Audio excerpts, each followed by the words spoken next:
பிஸ்மில்லாஹிர் ரஹ்மானிர் ரஹீம். அன்னலாரின் பணிவு. நபி ஸல்லல்லாஹு அலைஹி வஸல்லமுடைய அந்த பணிவு எப்படி இருந்ததுன்னு பார்த்துட்டு அது நம்முடைய வாழ்க்கையில் நாமளும் கொண்டு வரணும். அவங்கள விட அதிகமான பணிவோடு நாம் வாழ கற்றுக்கணும் இன்ஷா அல்லாஹ். அல்லாஹ் நபி ஸல்லல்லாஹு அலைஹி வஸல்லம் அவர்களை தனது இறுதி தூதராக ஆக்கினான். அனைவரையும் விட அதிகமாக அவர்களை கண்ணியப்படுத்தினான். முழு அரபகத்தின் ஆட்சி அதிகாரத்தை அன்னாருக்கு அல்லாஹ் வழங்கினான். எனினும் நபி ஸல்லல்லாஹு அலைஹி வஸல்லம் அவர்களிடம் அணு அளவும் பெருமை கொண்டதில்லை. தங்களின் வீட்டு வேலைகளை தாங்களே செய்வார்கள். கடை வீதியிலிருந்து பொருட்களை வாங்கி வருவார்கள். மற்றவர்களுக்கும் பொருட்களை வாங்கி வந்து தருவார்கள். தாங்களே பால் கறப்பார்கள். கிழிந்து போன செருப்புகளை தாங்களே தைத்துக் கொள்வார்கள். மேலும் ஏழைகள் அடிமைகளுடன் சமமாக உட்கார்ந்து சாப்பிடுவார்கள். அவங்கவுங்களுடைய வேலையை அவங்கவுங்களே செய்து கொள்றதுன்றது ஒரு ரொம்ப நல்ல விஷயம். சின்ன சின்ன வேலைக்கெல்லாம் ஒருத்தர் உட்காந்து வேலையை ஏவுறதை விட. ஒரு நாள் நபி அவர்கள் தங்களின் வீட்டிலிருந்து வெளியேறி வந்தார்கள். அவர்களை பார்த்ததும் மக்கள் மரியாதைக்காக எழுந்து நின்றார்கள். அவ்வாறு செய்யக்கூடாதுன்னு தடுத்த நபி அவர்கள், யார் தனக்காக மக்கள் எழுந்து நிற்க வேண்டும் என விரும்புவாரோ அவர் தனது தங்குமிடத்தை நரகத்தில் ஆக்கி கொள்ளட்டும் என்று கூறினார்கள். நவுதுபில்லா. ஒருத்தர் அவங்களாவே மரியாதை தராங்கன்னா அது வேற விஷயம். அதையே நபி அவங்க தடுத்திருக்காங்க. ஆனால் எழுந்து எனக்கு மரியாதை கொடுங்க அப்படின்னு சொல்கிறது, அந்த அதிகாரத்தை விரும்பக்கூடாது நம்ம. இன்னொரு முறை நபி ஸல்லல்லாஹு அலைஹி வஸல்லம் அவர்களை சந்திக்க சிலர் அவர்களை எஜமானரே என்று அழைத்த போது, எஜமானன் அல்லாஹ் மட்டும்தான் என்று அடக்கத்துடன் பதில் கூறினார்கள்.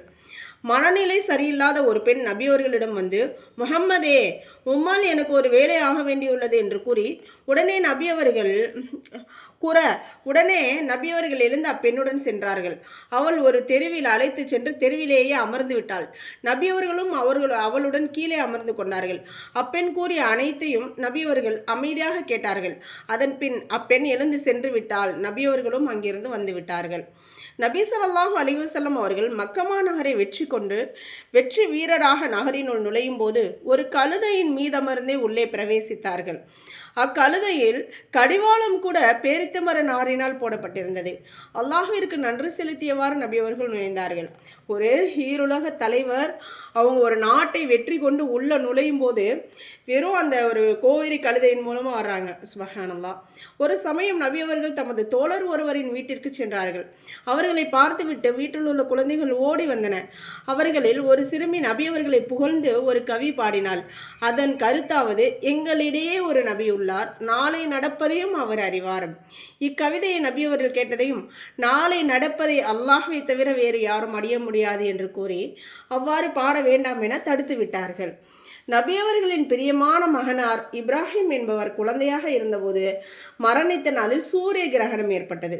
நபி அவர்களின் மகன் மரணத்தை விட்ட துக்கத்தால் தான் சூரிய கிரகணம் ஏற்பட்டுள்ளது என்று சிலர் கூறினர். இதனை கேட்ட நபி அவர்கள், அவ்வாறல்ல, சூரியனிலும் சந்திரனிலும் கிரகணம் ஏற்பது அல்லாஹ்வுடைய கட்டளைப்படியே ஆகுமா அப்படின்னு, யாருடைய இறப்பிற்காகவோ பிறப்பிற்காகவோ அவை ஏற்படுவதில்லை என்று விளக்கினார்கள்.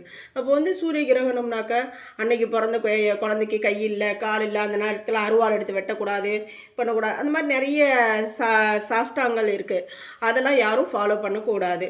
ஒரு முறை நபி ஸல்லல்லாஹு அலைஹி வஸல்லம் அவர்கள் உலு செய்து கொண்டிருந்த போது அவர்கள் உலு செய்த தண்ணீரை சில தோழர்கள் தமது கைகளில் பிடித்து தங்களின் முகங்களில் தேய்த்து கொண்டார்கள். ஏன் இவ்வாறு செய்கிறீர்கள் என்று நபி அவர்கள் கேட்டதற்கு, அல்லாஹுடைய மற்றும் அவன் தூதருடைய பிரியத்தினால் தான் இவ்வாறு செய்கிறோம் என்று தோழர்கள் பதில் கூறினார்கள். இதை கேட்ட நபி அவர்கள், அல்லாஹுவின் தூதரை யார் நேசிப்பார்களோ அவர்கள் உண்மையே பேசட்டும், அமானிதத்தை நிறைவேற்றட்டும், அண்டை வீட்டாரோடு நன்முறையில் நடந்து கொள்ளட்டும் என்று கூறினார்கள். அப்போ நேசம்ங்கிறது அவங்க என்ன சொல்லியிருக்காங்களோ ரசூலுல்லாஹி ஸல்லல்லாஹு அலைஹி வஸல்லம் அதை பின்பற்றி நடப்பது தான் அவங்க மீது நாம் நேசம் கொள்றதுக்கு ஒரு நல்ல சிறந்த முறை. ஒரு முறை ஒருவர் நபி அவர்களுடன் பேசி கொண்டிருக்கும் போது, அல்லாஹ் நாடினால் இன்னும் நீங்கள் நாடினால் என்று கூறிவிட்டார்.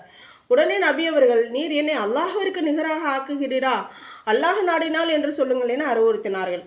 நீங்கள் நிறைய பேர் பேசும்போது, நீங்கள் மனசு வச்சா நடக்குங்க, நீங்கள் தாங்க எல்லாம், உங்களை கொண்டு ஆகாதது ஒன்றும் இல்லைங்க, அந்த மாதிரி பேசுகிறது அந்த அல்லாஹுக்கு இணையான சொற்களை நாம் சொல்லக்கூடாது. எவ்வளவு நல்ல விஷயங்களை நபி அவர்கள் கூறினார்கள். ஆனால் நபி ஸல்லல்லாஹு அலைஹி வஸல்லம் அவர்கள் சிறிதும் பெருமை கொண்டதில்லை. சுப்ஹானல்லாஹ்.